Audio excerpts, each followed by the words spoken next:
इनका परिचय मैं एक गाने से कराना चाहूँगा। पल भर के लिए कोई हमें प्यार कर ले,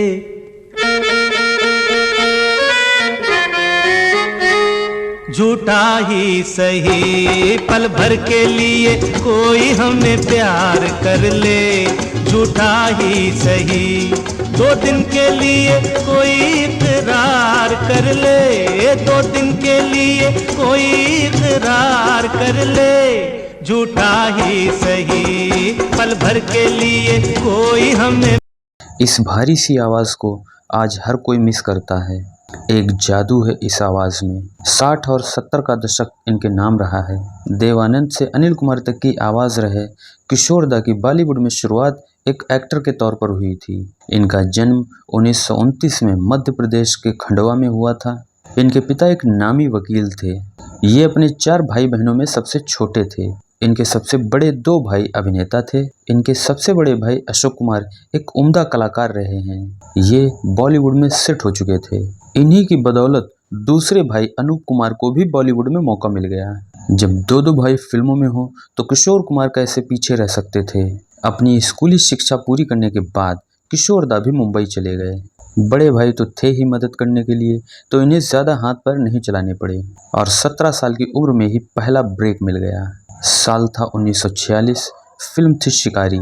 इस फिल्म में इनके बड़े भाई अशोक कुमार ने मुख्य भूमिका निभाई थी और किशोर दा दूसरी भूमिका में थे। पहली फिल्म थी, अभिनय का कोई अनुभव नहीं था। बस भाई को देख थोड़ा बहुत सीख गए और एक्टिंग कर ली। धीरे धीरे किशोर दा कैमरे के साथ खेलने लगे और कुछ फिल्में मिलने लगीं, लेकिन फिल्में चली नहीं। फिर 1948 में देवानंद साहब की फिल्म जिद्दी में गाने का मौका मिल गया। इनकी गाने की शैली के.एल. सहगल से प्रेरित थी। ये के.एल. सहगल को अपना गुरु मानते थे। ये फिल्म तो चली, लेकिन किशोर दा नहीं चले। आगे किसी ने गायकी के लिए पूछा भी नहीं। किशोर दा फिर अभिनय की ओर लौट पड़े। 1951 की फिल्म आंदोलन में बतौर हीरो काम किया, लेकिन फिल्म फ्लॉप हो गई। फिर 1954 में बिमल रॉय की फिल्म नौकरी की। इस फिल्म में किशोर की एक्टिंग ने सभी का ध्यान अपनी ओर खींचा। उसके बाद बाप रे बाप, नई दिल्ली, आशा और चलती के नाम गाड़ी जैसी अच्छी फिल्मों में काम किया। अभिनेता के तौर पर शुरू में इनके गानों को मोहम्मद रफ़ी ने अपनी आवाज़ दी। ये काम के लिए एस.टी. बर्मन के पास गए थे। किशोर की सिंगिंग उन्हें पसंद नहीं थी, क्योंकि किशोर को सरगम की नॉलेज नहीं थी, लेकिन फिर भी उन्होंने किशोर को गाने का मौका दिया। उस समय म्यूजिक डायरेक्टर किशोर को अधिक गाने का मौका नहीं देते थे, लेकिन 1957 की फिल्म फंटूस का एक गाना दुखी मन मेरे सुन मेरा कहना इतना चला कि सभी म्यूजिक डायरेक्टर इनको पूछने लगे। लेकिन सबसे ज़्यादा एस.टी. बर्मन ने किशोर दा की शैली को निखारा। किशोर की खुद की शैली को विकसित करने में एस.डी. बर्मन का ही हाथ है। बर्मन साहब ने ही उन्हें संगीत का बेसिक सिखाया। उसके बाद एस.डी. साहब के निर्देशन में किशोर दा ने कई हिट गाने दिए। इनके साथ के कुछ गानों की झलकियां आप भी सुनिए।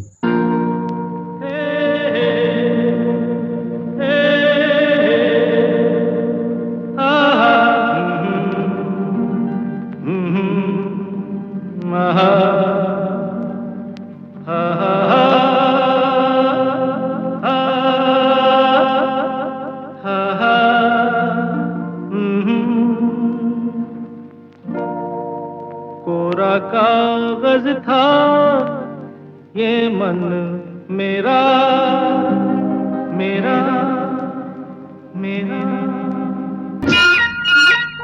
मेरे सपनों की रानी कब आएगी तू, आई रुत मस्तानी कब आएगी तू, बीती जाए जिंदगानी कब आएगी तू, चलिया तू चलिया। मेरे सपनों की रानी कब आएगी तू, आई रुत मस्तानी कब आएगी तू, बीती जाए जिंदगानी कब आएगी तू, चलिया आ तू चल।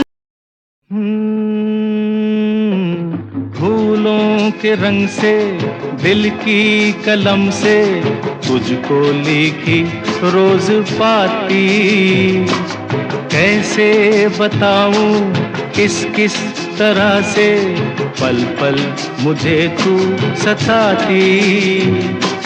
तेरे ही सपने लेकर के सोया, तेरी ही यादों। ये लाल रंग कब मुझे छोड़ेगा।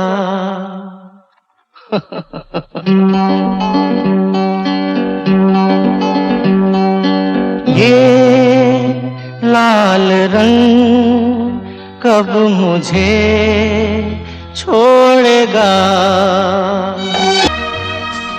खिलते हैं गुल यहाँ, खिल के बिखरने को, खिलते हैं गुल यहाँ, खिल के बिखरने को, मिलते हैं दिल यहाँ, मिल के बिछड़ने को, खिलते हैं गुल यहाँ। मीत ना मिला रे मन का, मीत ना मिला रे मन का, मीत ना मिला रे मन का, मीत ना मिला रे मन का। कोई गाता रहे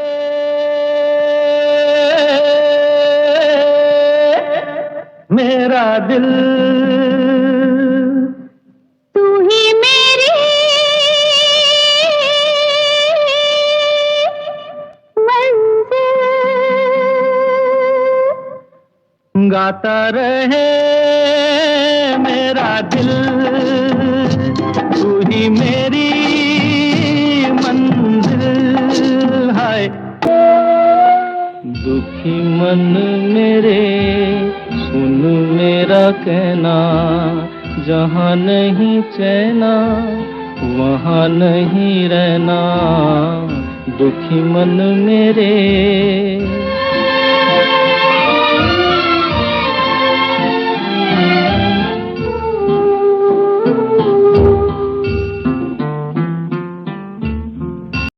इन गानों को सुनकर ये तो बिल्कुल भी नहीं लगता कि किसी नौसिखिए ने गाए हैं, लेकिन ये किशोर थे। हालांकि अन्य संगीतकारों के साथ भी इन्होंने कई हिट गाने दिए।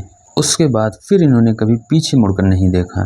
किशोर दा ने एस.डी. बर्मन के बेटे आर.डी. बर्मन के साथ भी खूब काम किया है। दोनों ने कई हिट गाने दिए हैं। किशोर दा 60 और 70 के दशक में राजेश खन्ना और अमिताभ बच्चन की आवाज़ बन गए थे। ये अभिनेता और गायक तो थे ही, साथ ही साथ निर्माता और निर्देशक भी थे। इन्होंने बतौर निर्देशक 18 फिल्मों में काम किया है और 81 फिल्मों में अभिनय किया है। अपने करियर में इन्होंने लगभग 700 गाने गाए हैं। किशोर दा के कई किस्से भी मशहूर हैं। पहले अमिताभ के लिए गाना गाने वाले किशोर दा बाद में उनके गाने करने से मना कर देते हैं। कहा जाता है कि किशोर दा की फिल्म ममता की छाव में गेस्ट अपीयरेंस के लिए अमिताभ बच्चन ने मना कर दिया था, जिसके बाद किशोर दा ने अमिताभ के गाने गाने से मना कर दिया। हालांकि बहुत साल बाद फिल्म तूफान के लिए उन्होंने गाना गाया था, लेकिन ये फिल्म रिलीज होती उससे पहले ही किशोर दा चल बसे। दूसरा ये था कि जब तक उन्हें पूरी पेमेंट नहीं मिलती थी तब तक वो पूरा गाना नहीं गाते थे, कोई ना कोई बहाना बनाया करते थे। तीसरा, वे किसी के मुंह पर कुछ भी बोल देते थे जिससे सामने वाला शर्मिंदा हो जाता था। किशोर दा मनमौजी किस्म के आदमी थे। यही रूप इनका पड़ोसन फिल्म में देखने को मिला। वैसे इनके बड़े भाई अशोक कुमार कभी नहीं चाहते थे कि किशोर दा सिंगर बने, वे चाहते थे कि किशोर अभिनेता बने। किशोर दा की शादीशुदा लाइफ भी एक अलग तरह का अनुभव है। किशोर ने 4 शादियां की थीं। पहली वाइफ बंगाली फिल्म अभिनेत्री और सिंगर रूमा गुहा थी, पर यह शादी 1950 से 58 तक चली। इनसे इनका एक बेटा है जिसका नाम अमित कुमार है, जो कि 90 के दशक के एक फेमस सिंगर रह चुके हैं। फिर दूसरी शादी 1960 में मधुबाला से की, जिन्हें दिलीप कुमार इम्प्रेस नहीं कर पाए थे, वो किशोर दा की बीवी बनी। मधुबाला से शादी करने के लिए किशोर दा ने इस्लाम धर्म तक अपना लिया था। हालांकि बाद में हिंदू रीति रिवाज से भी शादी की थी, लेकिन इनके माँ बाप इनसे खुश नहीं थे। हालांकि तनाव भरी जिंदगी लिए मधुबाला इनसे जल्द ही अलग हो गई थी, लेकिन 1969 में मधुबाला की मौत हो जाती है। इनके दिल में छेद था जिसका इलाज वो करा रही थी। उसके बाद किशोर दा ने 1976 में योगिता बाली से शादी की। ये शादी मात्र 2 या 3 साल चली। 1978 में दोनों अलग हो गए। योगिता बाली ने मिथुन से शादी कर ली। अब किशोर ने मिथुन के लिए गाना बंद कर दिया, हालांकि बाद में गाने लगे थे। चौथी शादी किशोर दा ने 1980 में लीना चंदावरकर से की। ये शादी उनकी मौत तक चली थी। इस शादी से किशोर दा का दूसरा बेटा है। 1975 में एक सरकारी कार्यक्रम में इन्होंने भाग लेने से साफ मना कर दिया था। तब उस समय की सरकार ने इनके घर पर आयकर के छापे डलवाए थे और इनके गानों को आकाशवाणी से प्रसारण पर रोक लगा दी थी। बहुत से गाने किशोर दा ने नहीं गाए, उन्होंने छोड़ दिए थे, लेकिन वे गाने किसी और ने गाए और हिट हो गए। इसके लिए किशोर दा का अलग ही तर्क है। उनका कहना था कि शायद मैं इतना अच्छा नहीं गा पाता। इन्होंने कई भाषाओं में गाने गाए हैं। 1986 को किशोर दा को दिल का दौरा पड़ा। उसके बाद ही इन्होंने गाना गाने कम कर दिए थे। 13 अक्टूबर 1987 को इनको फिर से दिल का दौरा पड़ा और इन्होंने अपने प्राण त्याग दिए।